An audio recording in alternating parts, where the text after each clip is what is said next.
Chaque jour, Charles et Carole vous présentent la leçon de l'école du sabbat.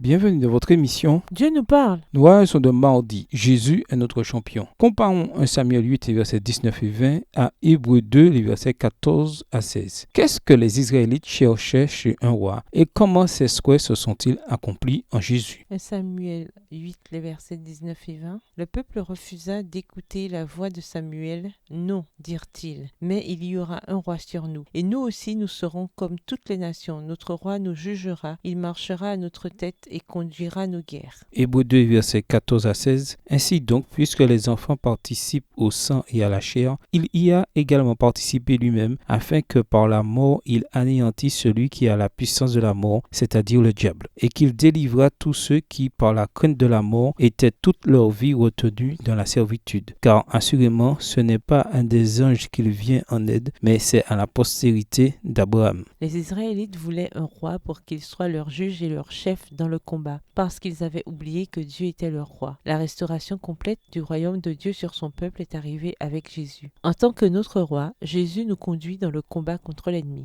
Hébreux 2, versets 14 à 16 décrit Jésus comme le champion des faibles êtres humains. Christ affronte le diable dans un combat solitaire, le défait et nous délivre de l'esclavage. Cette description nous rappelle la bataille entre David et Goliath. Après avoir été oint comme moi, 1 Samuel 16, David sauva ses frères de l'esclavage en battant Goliath. Les termes de l'accord déterminaient que le vainqueur du combat asservirait le peuple de son adversaire. 1 Samuel 17, versets 8 à 10. David agit ainsi en champion d'Israël, il représentait le peuple. Lisons Ésaïe 42, le verset 13 et Ésaïe 59, les versets 15 à 20. Comment Yahvé se décrit-il dans ces passages? Ésaïe 42, verset 13. L'Éternel s'avance comme un héros. Il excite son ardeur comme un homme de guerre. Il élève la voix, il jette des cris, il manifeste sa force contre ses ennemis. Ésaïe 59, les versets 15 à 20. La vérité a disparu et celui qui s'éloigne du mal est dépouillé. L'Éternel voit d'un regard indigné qu'il n'y a plus de droiture. Il voit qu'il n'y a pas un homme, il s'étonne de ce que personne n'intercède. Alors son bras lui vient en aide et sa justice lui sert d'appui. Il se revêt de la justice comme d'une cuirasse et il met sur sa tête le casque du salut. Il prend la vengeance pour vêtement et il se couvre de la jalousie comme de manteau. Il rendra à chacun selon ses œuvres, la fureur à ses adversaires, la pareille à ses ennemis, il rendra la pareille aux îles. On craindra le nom de l'Éternel depuis l'Occident et sa gloire depuis le soleil levant. Quand l'ennemi viendra comme un fleuve, l'Esprit de l'Éternel le mettra en fuite. Un Rédempteur viendra pour Sion, pour ceux de Jacob qui se convertiront de leurs péchés, dit l'Éternel. Hébreux 2, les versets 14 à 16, évoquent le fait que Dieu sauverait Israël dans un combat solitaire. Remarquez ce passage tiré d'Ésaïe. En effet, ainsi parle le Seigneur, la capture du guerrier sera reprise et le butin de la brute échappera.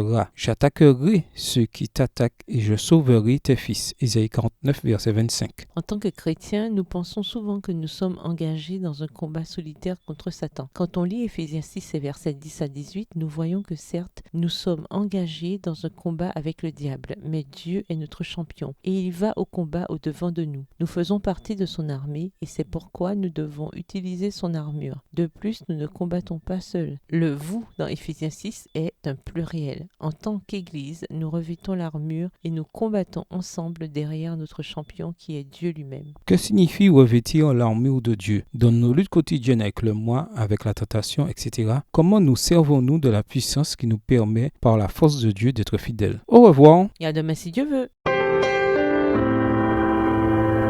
Dieu nous parle. Chaque jour, Charles et Carole vous présentent la leçon de l'école du sabbat.